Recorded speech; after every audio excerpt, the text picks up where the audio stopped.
Pochampalli shibori print வரும். இதுல பாருங்க, சிபோரி பிரிண்ட் வெறும் பார்டர் மட்டும் வரும். சாரீஸ் ஃபுல்லா பாருங்க இப்படிதான் இருக்கு பாத்தீங்களா.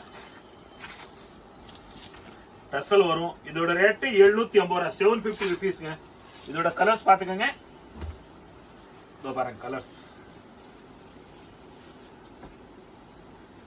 பாருங்க, எல்லாமே ஒரு யூனிக்கான கலர்ஸ். இது மாதிரி புட்டிக் சாரீஸ் தேடி போக வேண்டிய வேலை கிடையாது. யூடியூப்ல போங்க, சூப்பர் என்டர்பிரைஸ் சர்ச் பண்ணுங்க. சூப்பர் தாத்தா விதவிதமான மாடல், விதவிதமான கலர்ஸ், விதவிதமான வெரைட்டிஸ் கொண்டு வந்திருக்காங்க. நீங்க தாராளமா ஆன்லைன் கூட பர்ச்சேஸ் பண்ணலாம். ஆன்லைன் நம்ம கிட்ட அவைலபிள் இருக்கு. சேம் டே உங்களுக்கு டிஸ்பேச் ஆயிடும். பாருங்க, இதோட ரேட்டு 750 ரூபாய், 750 ருபீஸ்.